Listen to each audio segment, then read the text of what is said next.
नमस्कार दोस्तों, हम लोग विविध प्रश्नावली का नेक्स्ट वीडियो देखेंगे, जिसमें प्रश्नमाला 10 से आगे हम लोग देखेंगे। 10 क्वेश्चन क्या कह रहा है कि एक सेना के सेवा दल जिसमें 616 सदस्य को एक प्रदर्शन में 32 सदस्यों के सेना बैंड के पीछे मार्च करना है। दोनों समूहों के समान संख्याओं वाले स्तंभों में मार्च करना है। स्तंभों की अधिकतम संख्या क्या होगी जिसमें वे मार्च कर सकें, है ना। तो जैसा कि आप देख पा रहे हैं कि ये 616 और उसके बाद 32, है ना। ये दोनों संख्या को अगर हम तोड़ लें, है ना, गुणनखंड कर लें, और अर्थात हम कर लें गुणनखंड करके, है ना, कौन संख्या मैचिंग कर रहा है उस संख्या को अगर हम निकाल लें, अर्थात हम कह सकते हैं कि मोसो अगर निकाल लेते हैं तो वही मेरा आंसर आ जाएगा और वही संख्या का स्तंभ को दिखाएगा।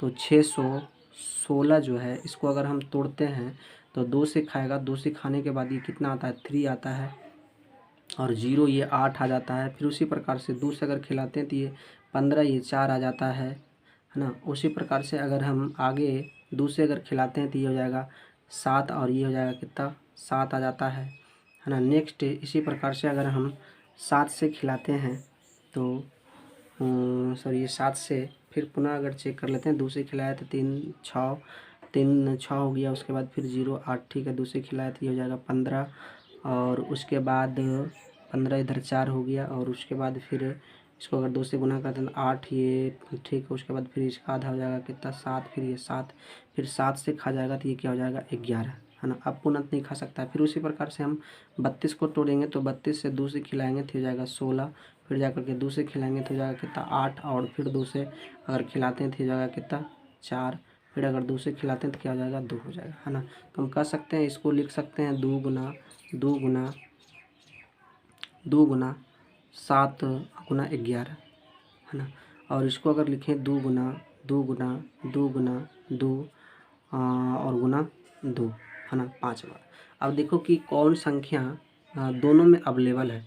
तो 2 और 2, फिर 2 और 2, फिर ये 2 और 2, और इसके अलावा और कुछ नहीं है। तो ये दोनों में से कोई एक संख्या ढूंढना है, ये हो गया। फिर ये दोनों में से एक संख्या को ढूंढना है, ये हो गया, फिर ये हो गया। इस प्रकार से हम कह सकते हैं इसका मोसो कह लो या फिर स्तंभों की संख्या कह लो, ये क्या हो जाएगा, 8, ये हो गया इसका आंसर। अगला सवाल है 11 नंबर। और 11 नंबर सवाल क्या कहता है, 11 नंबर सवाल को हम लोग पढ़ते हैं।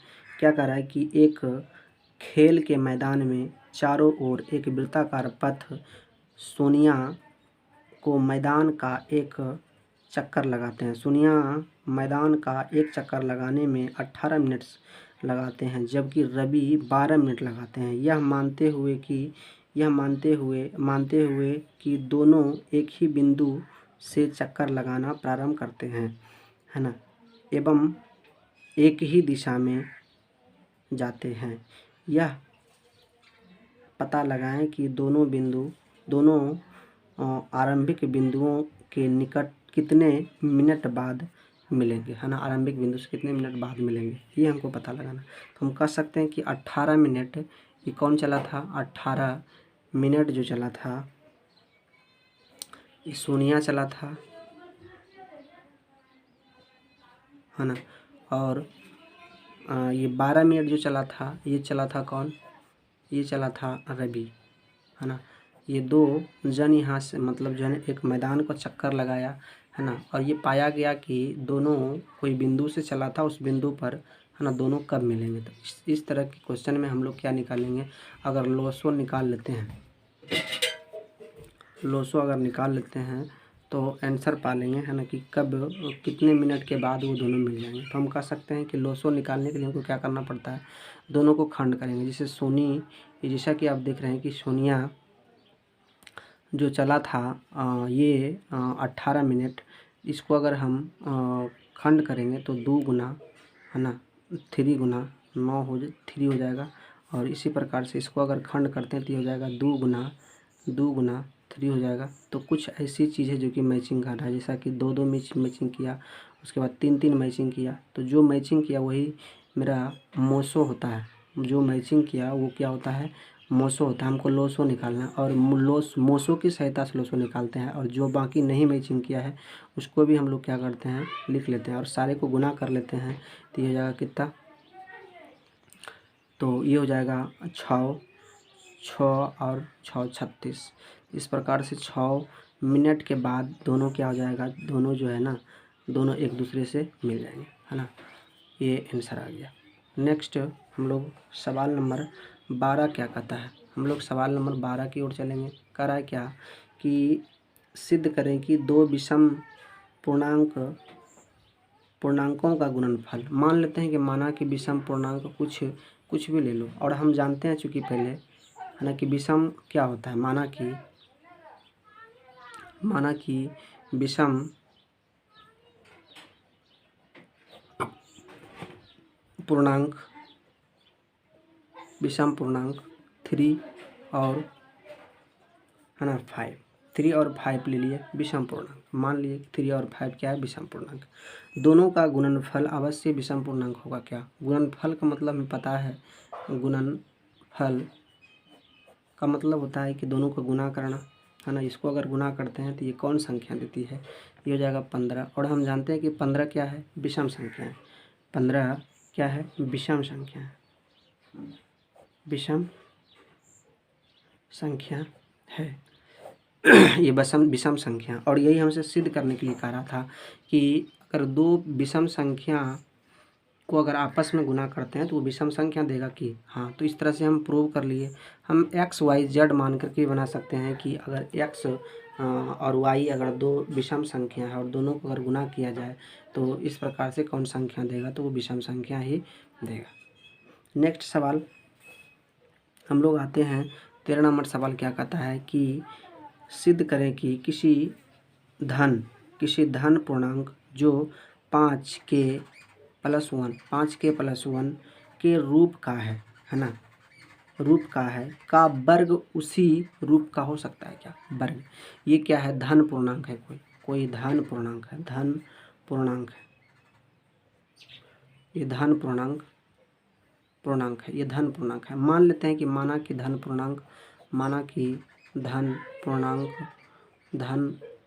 पूर्णांक a है ना। अर्थात हम कह सकते हैं कि a बराबर क्या हो जाएगा, 5k और +1, है ना। दोनों ओर वर्ग करने पर, ये कह रहा है कि दोनों को अगर वर्ग किया जाए, वर्ग दोनों ओर या दोनों तरफ वर्ग करने पर जब दोनों ओर वर्ग करेंगे तो क्या हो जाएगा, a का स्क्वायर और इक्वल टू 5k + 1 का होल स्क्वायर। जब ये वर्ग करेंगे तो इस तरह का स्थिति कुछ आएगा, और इसको हम अगर वर्ग करते हैं तो ये a का स्क्वायर इक्वल टू ये हो जाएगा 25 k का होल स्क्वायर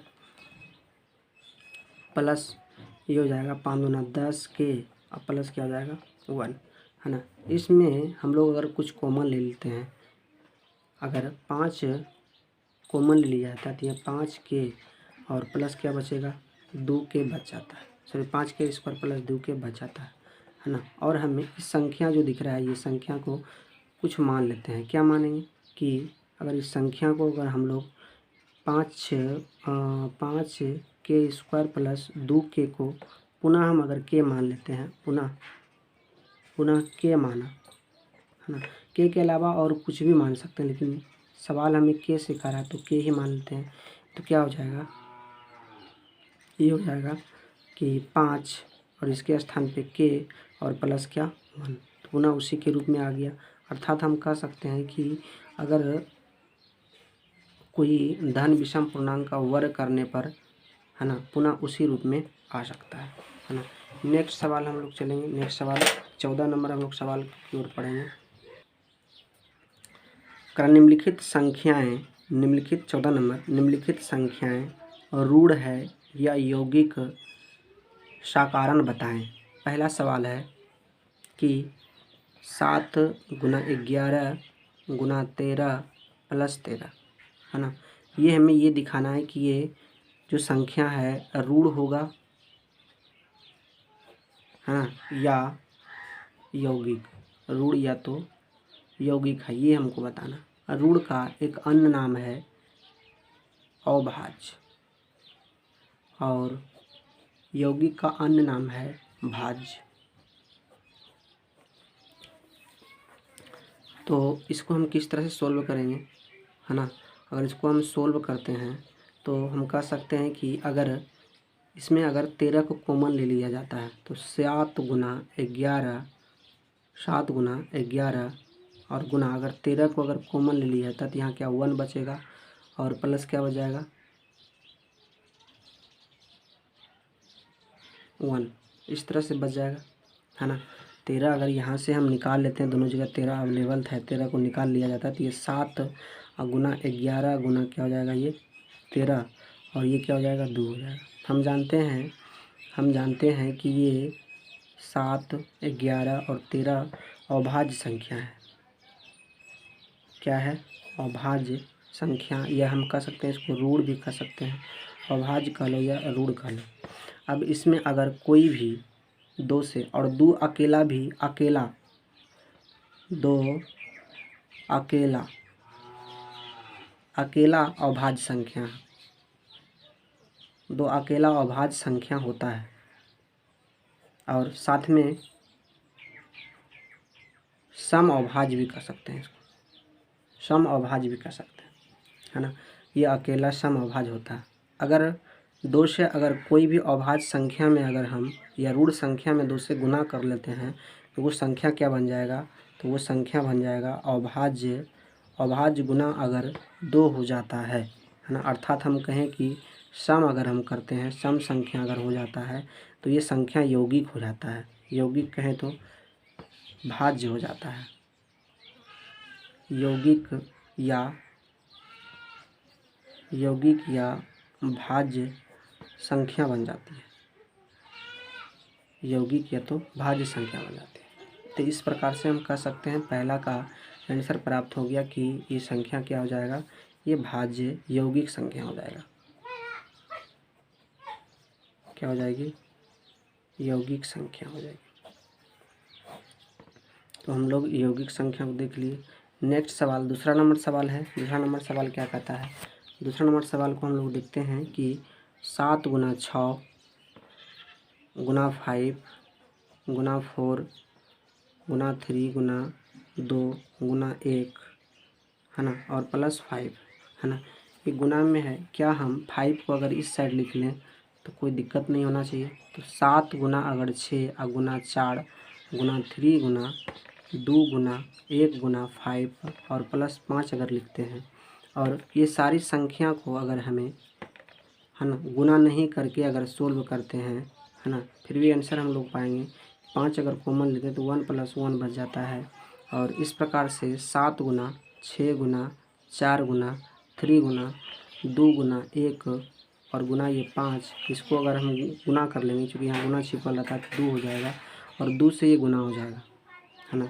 और 2 है सम संख्या, ये हमें पता है। और इसमें अब लेवल पहले से भी सम संख्या है, ये भी सम संख्या था, इसमें भी ये भी सम संख्या है। तो सम संख्या और यहाँ ये भी सम संख्या है ना, ये सारी सम संख्या है। सम संख्या से अगर कोई भी अभाज्य संख्या को अगर हम गुना करते हैं तो वो सम संख्या बन जाता है, अर्थात हम कहें सम संख्या बन जाता है, या ये भी कह सकते हैं कि अभाज्य संख्या बन जाता है। ये हो जाएगा भाज्य संख्या, कौन संख्या? भाज्य संख्या बन जाएगा, भाज्य या यौगिक, यौगिक भाज्य या यौगिक संख्या बन जाएगा, भाग या यौगिक संख्या हो जाती है ना। तो इस तरह से हम जाने कि ये कौन संख्या हो जाएगा, यौगिक या भाज्य संख्या हो जाएगा। नेक्स्ट है 3 नंबर सवाल है कि 2 गुना 3 गुना 4 गुना 5 + 7, है ना, इसमें हमें ये कौन संख्या होगी, है ना। तो हम एक चीज़ पढ़ चुके हैं, या कि कोई भी भाज्य संख्या,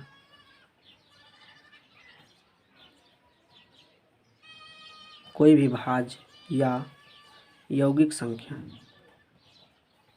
कोई भी भाज्य या यौगिक संख्या में अगर कोई भी भाज्य या यौगिक संख्या में अगर अभाज्य संख्या ऐड किया जाए या जोड़ा जाए, अभाज्य संख्या को अगर जोड़ा जाए तो ये भाज्य संख्या देती है, अभाज्य संख्या देती है। अभाज्य या ऋण संख्या कह सकते हैं, ऋण संख्या हो जाएगी, है ना। तो इस प्रकार से इसको बनाने से हम नहीं भी बनाएंगे तो ये आंसर पा लिए। हालांकि इसको सोल्व कर लेते हैं तो ये क्या हो जाएगा 6 और ये हो जाएगा 20 प्लस हो जाएगा 7, गुना करेंगे तो 120 प्लस जाएगा 7, ऐड करेंगे तो 100 कितना आ गया 27, जो कि ये कौन संख्या हो गया, ये अभाज्य संख्या का लो या ऋण संख्या का लो। नेक्स्ट 15 नंबर सवाल है। 15 नंबर सवाल है करें कि निम्नलिखित संख्याओं के दशमलव प्रसार ज्ञात करें। पहला सवाल हम लोग देखेंगे 7 बटा क्या है 80 है, 7 बटा 80 है। तो हमें इसको अगर दशमलव प्रसार ज्ञात करेंगे तो हमें नीचे वाला संख्या से ऊपर वाला संख्या हम क्या करते हैं भाग देते हैं, तभी दशमलव प्रसार निकाल सकते हैं। तो शांत होगा या अशांत होगा ये हम निकाल सकते हैं। अगर इसमें नहीं खाएगा तो 0 बैठाते हैं तो यहाँ दशमलव बैठेगा, फिर हम पुनः नहीं खाएगा 2 को 0 बैठेगा तो 1 0 यहाँ बैठता है। अब इसमें अगर खिलाते हैं तो इस प्रकार से हम खिलाएंगे तो ये 88 64 खा गया कितना बार में 8 बार में, है ना। और ये 0 हो गया और उसके बाद ये 6 हो गया और फिर ये ख़त्म हो जाता है। फिर इसमें हमें फिर 0 बैठाते हैं और इसमें खिलाते हैं तो इसमें 56 खा जाएगा, 8 सते 56, 8 सते 56 खा गया 7 बार में। और ये घट करके 0 और ये 40 4 और ये ख़त्म हो जाता है। फिर ये 0 तो 5 बार में, है ना, ये 400 खा जाता है, जो कि ये पूर्ण रूपेण कट जाता है ना। पूर्ण रूपेण कट जाएगा तो इसको हम क्या कहेंगे शांत, इसको हम क्या कहेंगे शांत कहेंगे। ये शांत हो जाता है और परिमेय संख्या तो है ही, लेकिन क्या हो गया ये शांत हो गया। इस तरह से दशमलव प्रसार इसका क्या आ गया, दशमलव प्रसार क्या आ गया शांत आ गया। नेक्स्ट सवाल है, दूसरा नंबर सवाल है 37 बटा 125। पुनः इसी प्रकार से हम क्या करेंगे 125 से 37 में हम लोग क्या करेंगे भाग देंगे। तो भाग देने के बाद नहीं खा रहा तो यहाँ 0 बैठाएंगे, यहाँ दशमलव बैठ जाएगा और इसमें 2 बार में अगर हम खिलाते हैं तो 3 बार में अगर खिलाते हैं तो 3 बार में आ जाता है कितना 25 या 75, ये ज़्यादा हो जाता है 375 आ जाता है। तो इसीलिए करके हम 2 बार में खिलाएंगे और 2 बार में खिलाएंगे तो हो जाएगा ये 250, क्या हो जाएगा ये 250, 25 125 दूना हो जाता है 250, ये घट करके 2 आ जाता है और ये हो जाएगा 2 और ये 1, है ना। अब इसमें 0 बैठाएंगे अपने मन से और इसमें अगर खिलाते हैं तो अगर हमें 10 से अगर खिलाते हैं तो ये होता है 0, है ना। और 10 से तो खैर ज़्यादा हो जाता है और 9 से भी ज़्यादा हो जाता है। अच्छा 8 से गुना करके देखते हैं तो क्या आता है 8 से, है ना। 8 से अगर गुना करते हैं 40 के 0 बकिया 5, 12 पंचे 60, 12 नमा 8 होतल से होता है और ये 5 अगर जोड़ते हैं तो अच्छा कुछ और सोच लो। पहले गुना कर लेते हैं तो ये इतना हो जाएगा, ये 16 17 18 19 20 21, 21 के 1 बकिया हो जाता है ना, बकिया हो जाता है कितना 2 और ये 10 हो जाता है ना। तो ये कुछ इस प्रकार से, है ना, 1010 आता है 10। तो हम लोग यहाँ इसके लिए यहाँ हम लोग 8 से खिलाएँ तो 1000 आता था, है ना, 1000 आता है। और 125 में अगर 9 से अगर खिलाते हैं तो ये कितना 1125 आता है। तो इस तरह से हम कह सकते हैं कि 1125 हम खिला सकते हैं इसको, 1125 कितना बार में 9 बार में, है ना, 9 बार में 1125 हम लोग खिला सकते हैं। तो ये हो जाएगा घट करके ये 5 हो गया और ये 8 हो जाता 7 हो जाता है और ये ख़त्म। अब फिर 0 बैठ जाएगा, कितना बार में खाया 9 बार में, अब 0 बैठ जाएगा। इसमें कितना से खिला सकते हैं, इसमें अगर हम 5 से अगर खिलाते हैं 5 से, तो 5 से अगर खिलाते हैं तो इस प्रकार से 5 से अगर 5 से अगर खिलाते हैं तो ये हो जाता है कितना, 25 25 के 5 बकिया 2 और 12 पंचे 60 2 62, 12 पंचे 60 2 62। अगर 6 से खिलाते हैं, 6 से अगर खिलाते हैं 30 के 0 बकिया 3 और 72 73 74 75, है ना 75। तो इस प्रकार से हम कह सकते हैं कि 6 बार में पूर्ण रूपेण ये कट जाता है ना। अब कट गया तो इसे हम क्या कहेंगे, ये क्या हो गया, इसका दशमलव प्रसार क्या हो जाएगा, शांत हो गया, है ना। इसका दशमलव प्रसार क्या होगा, शांत हो गया। इसी प्रकार से नेक्स्ट सवाल की ओर हम लोग बढ़ेंगे। नेक्स्ट सवाल क्या कहता है हमसे, इसका 3 नंबर सवाल हमसे कह रहा है कि 9 बटा कितना है, 19 बटा कितना है, 4 पर पावर 3। इसको अगर हम सोल्व करेंगे तो हो जाएगा 9 बटा क्या हो जाता है, ये 64 हो जाता है। इसको 3 बार गुना करेंगे तो हो जाएगा 64 हो जाएगा। और इसको अगर हम सोल्व करते हैं, इसका दशमलव प्रसार अगर लिखते हैं, इसका दशमलव प्रसार क्या हो जाता है, भाग दिया जाएगा किसमें, 64 से भाग दिया जाएगा 19 में। यहाँ 0 बैठेगा, दशमलव हो जाता है, 0 बैठेगा तो यहाँ दशमलव हो गया। और 2 बार में अगर हम इसको चाहें तो 2 बार में हम लोग खिला सकते हैं। 2 बार में खिलाएंगे तो कितना खाएगा, 2 से गुना कर लेंगे तो ये 8 हो जाता है और ये 12 हो जाता है। ये घट के 2 आ गया और यहाँ बचा 8, ये 6, ये ख़त्म 62। फिर 0 बैठेगा, उसके बाद फिर कितना बार में अगर हमें इसको खिलाते हैं, 9 छक 54, 9 से अगर देखते हैं तो 9 से खिला के देखते हैं तो ये क्या हो जाएगा, 9 छक 54 के 9 चौक 36 के 6 अब बकिया 3 और 9 छक 54 55 56 57, 5 पर 7 57, है ना। ये घट करके आ जाएगा 4 और यहाँ 1 बचा, 11 में से 7 जाएगा तो 4, ये ख़त्म हो जाएगा। फिर 0 बैठा और इसमें अगर हम खिलाते हैं तो कितना से खिला सकते हैं कि अगर 6 से अगर खिलाते हैं तो कितना हो जाता है 36, यानी 6 चौक 24 के 4 और बकिया हो जाएगा 6 चौक 24 के 4 और 6 के 36 37 38। तो ये 38 खा गया और ये घट के आ गया कितना 6 और ये 6 आ जाता है और ये घट करके 13 में से 8 13 में से 8 जाएगा तो 5 8 5 13 और ये ख़त्म हो जाता है। इस प्रकार से फिर 0 बैठेगा तो इस बार फिर कितना से खाएगा, तो हम कह सकते हैं कि अगर हम 8 से खिलाते हैं, 8 से खिलाते हैं तो हो जाएगा 8 सत्ते 48, तो हो जाएगा कितना 32 के 2 बकिया 3 48 49 50 51, 5 पर 1 51। फिर उसके बाद ये घट जाएगा, ये घट जाएगा, ये घट गया तो ये हो जाएगा कितना 4 8 और ये हो जाएगा 4 5 में से तो 4, ये ख़त्म। फिर ये 0 बैठेगा। फिर अब इस बार कितना खाएगा, 7 बार में अगर खिलाते हैं 8 से 8 42 तो हो जाएगा 28 के 8 बकिया 28 के 8 बकिया हो जाएगा 2 और ये 42 43 44। तो इस प्रकार से ये खा गया, घट जाएगा और ये निकल के आ जाता है कितना 6 2 यहाँ बचा 7 तो 3, ये ख़त्म फिर 0, है ना। अब ये कितना बार में 5 बार में अगर खिलाते हैं तो ये हो जाएगा 20 के 0 और ये हो जाएगा 30 2 32। तो ये इस तरह से पूर्ण रूपेण कट जाता है 5 बार में। तो इसका ये दशमलव प्रसार ऐसा आ गया और ये इसको हम क्या कहेंगे, पूर्ण रूपेण कट गया थी, क्या हो गया, ये शांत हो गया, है ना। आगे है अगला सवाल है, अगला सवाल 4th नंबर सवाल है कि 14,588 को भाग देना है 625 में, है ना। तो 625 में अगर 25 से अगर हम भाग देते हैं, 625 से अगर हम भाग देते हैं, है ना, 14,588 में, तो ये किस तरह से खा सकता है। तो हम कहें कि अगर 2 बार में खिलाते हैं, 2 बार में खिलाते हैं तो ये हो जाएगा कितना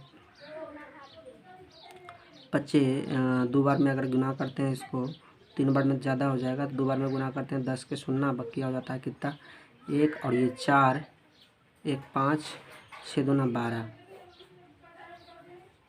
घट जाएगा, ये हो जाएगा 8, ये 0, ये हो जाएगा 2, ये ख़त्म, फिर 8 उतर गया।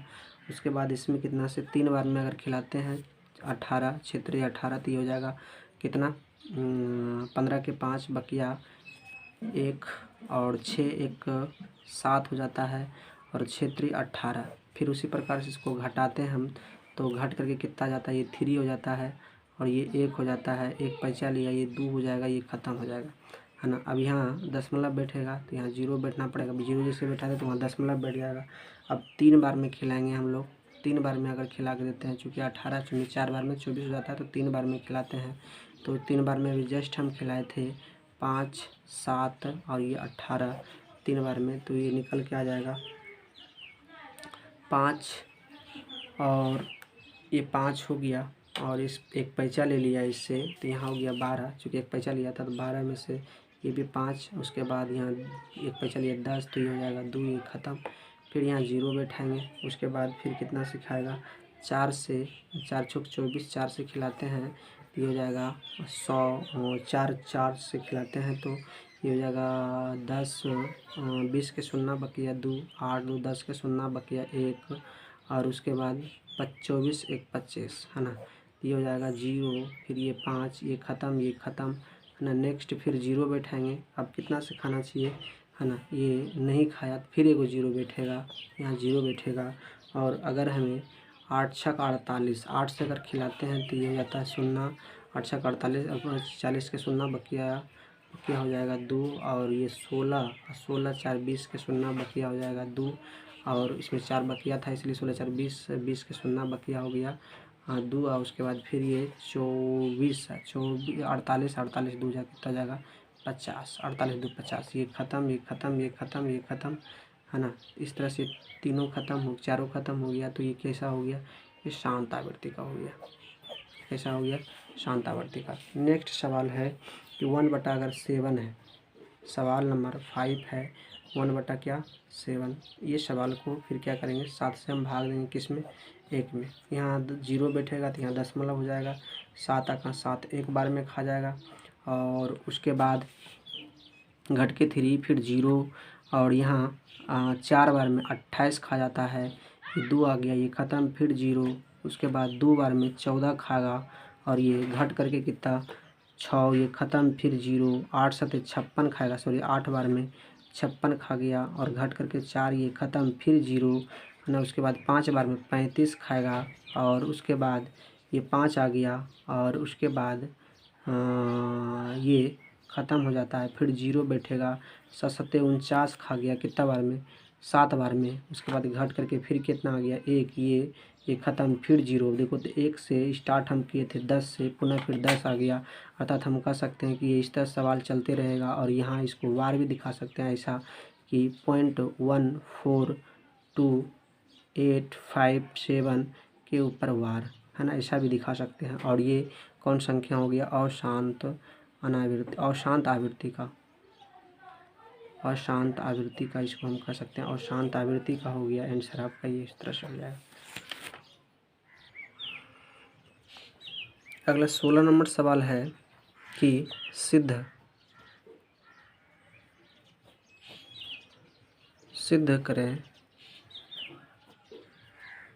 करें कि √7 एक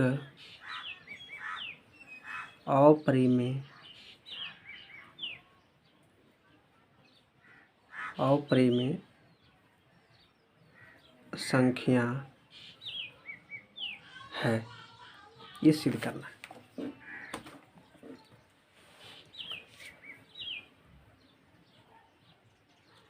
हम लोग जानते हैं कि ये अपरिमेय संख्या है भी, है ना। हम इसको मान लेते हैं, माना कि √7 एक परिमेय संख्या है ना। तो हम कह सकते हैं इसीलिए √7 = R, चूँकि R = एक परिमेय संख्या, R = एक परिमेय संख्या। अगर 1 गुना √7 लिखें =R लिखें तो कोई दिक्कत नहीं होना चाहिए। Under root 7 equal to R बटा हम 1 लिख सकते हैं, या गुना में है तो ऐसा लिखा जा सकता है। हम यहाँ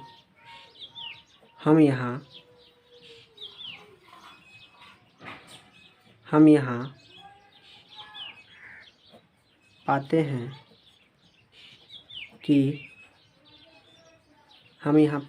कि परिमेय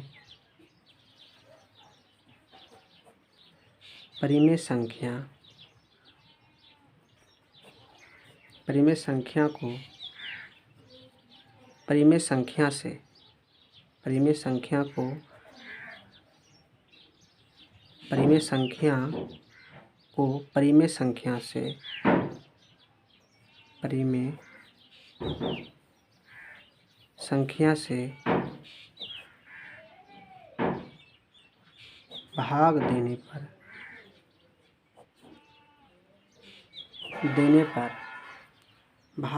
पर भागफल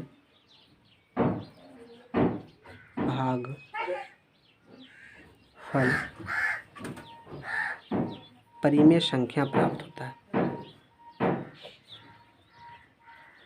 भागफल परिमेय संख्या प्राप्त होता है। लेकिन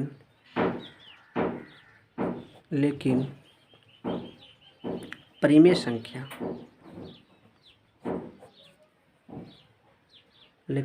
संख्या बराबर अपरिमेय संख्या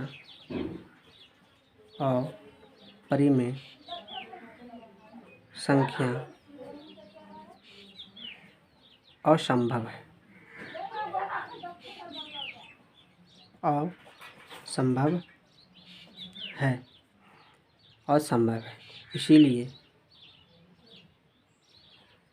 इसलिए मेरा मानना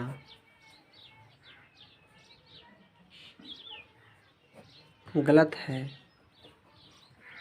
कि √7 एक परिमेय संख्या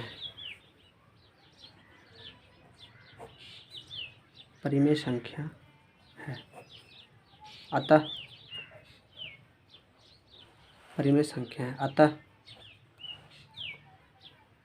√7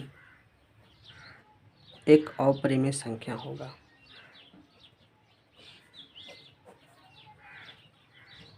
अपरिमेय संख्या होगा। 17 नंबर सवाल है 0.6 के ऊपर बार डैश संख्या है, तो हम इसे अगर 0.666 इस तरह से लिखें तो कोई दिक्कत नहीं होना चाहिए। हम 0.666 को डॉट को x माना है ना, x मान लिया, और इस तरह से मानने के बाद इसको समीकरण फर्स्ट मान लेते हैं। अब दोनों ओर ये समीकरण के रूप ले लिया, तो दोनों ओर या दोनों तरफ और 10 से गुना करने पर तो क्या हो जाएगा, 0.666 गुना 10 इक्वल टू x गुना 10, तो ये हो जाएगा 6.66 डॉट इक्वल टू 10x। समीकरण सेकेंड मान लो। समीकरण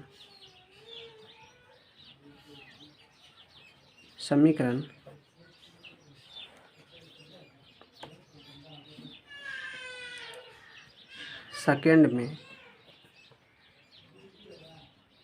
समीकरण फर्स्ट को घटाने पर समीकरण फर्स्ट को हम लोग घटाएंगे किसमें, समीकरण सेकेंड में। तो समीकरण सेकेंड है 6.66 dot dot dot equal to 10x। समीकरण ये फर्स्ट है। समीकरण सेकेंड फर्स्ट है 0.66 इस तरह से, है ना। और इसको दे सकते हैं इक्वल टू x। अगर घटाते हैं तो ये क्या हो जाएगा, ये जाएगा 0.000 ये 6 इक्वल टू ये हो जाएगा कितना, यानी कुछ तो एक है तो ये जाएगा 9x। हमें x का वैल्यू चाहिए तो क्या हो जाएगा 6 equal to 9x। 6 equal to 9x। हमें x इक्वल टू क्या हो जाएगा 6/9। इसको काट सकते हैं तो क्या हो जाएगा 2/3। 2 ये 3 इतना कट गया, अर्थात हम कह सकते हैं कि ये कौन संख्या निकल के आ गया, परिमेय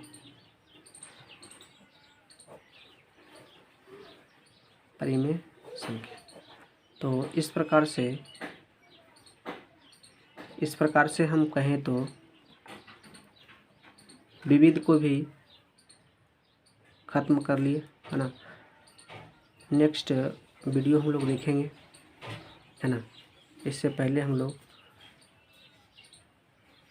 सारी वास्तविक संख्याओं को देख चुके थे, है ना। आगे हम लोग बहुपद को देखेंगे।